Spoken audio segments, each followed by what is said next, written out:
5 अप्रैल 2025 शाम की बात है, हैदराबाद की बात है। विनय कुमार 21 साल का नौजवान इंजीनियरिंग का छात्र, खेल के मैदान में अचानक मौत हो गई। देखिए ये वीडियो।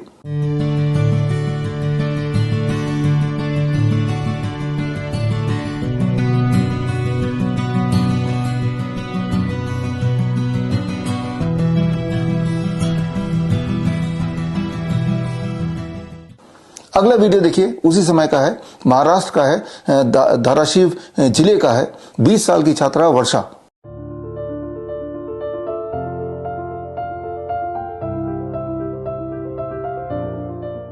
स्टेज पे भाषण देते हुए गिरी, मौत हो गई।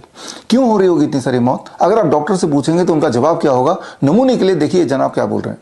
24 घंटे में 3 वीडियो। एक बच्चा क्रिकेट खेल रहा है, हार्ट अटैक हो जाता है। एक बस ड्राइवर बस चलाते हुए हार्ट अटैक हो जाता है। और एक बच्ची स्पीच दे रही है तो स्पीच देते हुए वहीं स्टेज पे गिर जाती है। क्या कारण है इतने हार्ट अटैक का यंग जनरेशन में?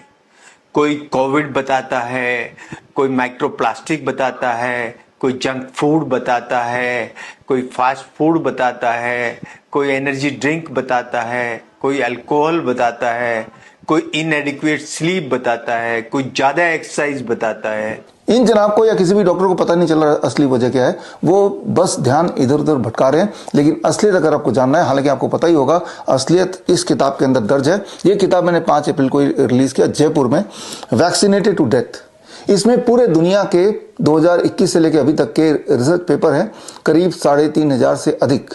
और वो सारे रिसर्च पेपर अगर आप पढ़ेंगे तो क्लियर है, कोई कंफ्यूजन नहीं है। इस तरह की मौत का एक ही एक कारण है, वो है 2 खुराक जो आपने लगाए, 2 कोविड वैक्सीन लगाए। यानी कि वो डॉक्टर जिन्होंने तब आपको बहकाया, झूठ बोल के 2 खुराक लगाए, वो तब भी आपको झूठ बोल रहे थे और आज भी आपको झूठ बोल रहे हैं। अब सवाल यह है कि वो सारे डॉक्टर, सफेद कोट डॉक्टर, जो तब आपको गुमराह करके 2 खुराक लगाने को मजबूर किया, और आज भी जब उसका कॉन्सिक्वेंसेस आप झेल ही रहे हैं, तो आज भी वो सच नहीं बता रहे। ऐसे डॉक्टरों पर कैसे आप भरोसा कर सकते हैं अपने किसी भी बीमारी के इलाज के लिए?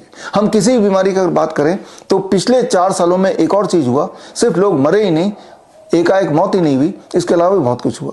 जितने सारी बीमारियों का नाम आप जानते हैं, चाहे वो क्रोनिक किडनी डिजीज हो, हार्ट डिजीज हो, कैंसर हो, हाइपरटेंशन हो, डायबिटीज हो, इरेक्टाइल डिस्फंक्शन हो, इनफर्टिलिटी हो, ये सारी बीमारियों का दर लगभग डबल या उससे अधिक हो गया। ये भी प्रूवन है और उसका रिसर्च पेपर भी मैंने इसी में डाल दिया है। तो अभी अगर आप जिंदा हैं तो खुश हो जाइए कि आप जिंदा हैं, वो भी 2 खुराक लगाने के बाद, कोविड के 2 डोज लगाने के बाद। लेकिन ऐसा नहीं है कि जो जिंदा है वो बच गए हैं। सारे लोग नहीं मरेंगे, ना ही सारे लोग मर रहे हैं, लेकिन सबको कुछ ना कुछ जरूर हो रहा है as a side effect of the Covid vaccine. हो सकता है किसी को पूरे स्किन में रैशेस पड़ गए हैं, किसी का किडनी अचानक फेल हो गया हो, कोई कैंसर का पेशेंट बन गया हो। तो खैर, अब सवाल आता है तो क्या किया जाए, अब इसके दुष्प्रभाव से कैसे बचा जाए? पहले तो ये इंपॉर्टेंट बात आपको समझना होगा कि वो डॉक्टर जिन्होंने गुमराह तब किया, आज भी गुमराह कर रहे हैं, उन पे आप भरोसा नहीं कर सकते। उनके पास जाके ट्रीटमेंट कराएंगे तो हालत बद से बदतर ही होती जाएगी। ये आप गौर से सोचेंगे तो पाएंगे आप कि ऐसा ही हो रहा है। अगर आपको फिर भी डिटेल में जानना है तो 5 अप्रैल को जयपुर में मेरा एक लेक्चर हुआ था। लेक्चर का नाम है curing cancer with medical engineering. ये लेक्चर आप स्क्रीन पे दिए हुए लिंक में जाके जरूर देखें। बड़ी से बड़ी बीमारी का आसान से आसान इलाज घर बैठे ही हो सकता है। अधिक जानकारी के लिए कांटेक्ट करें nearest doctor BRC clinic @home।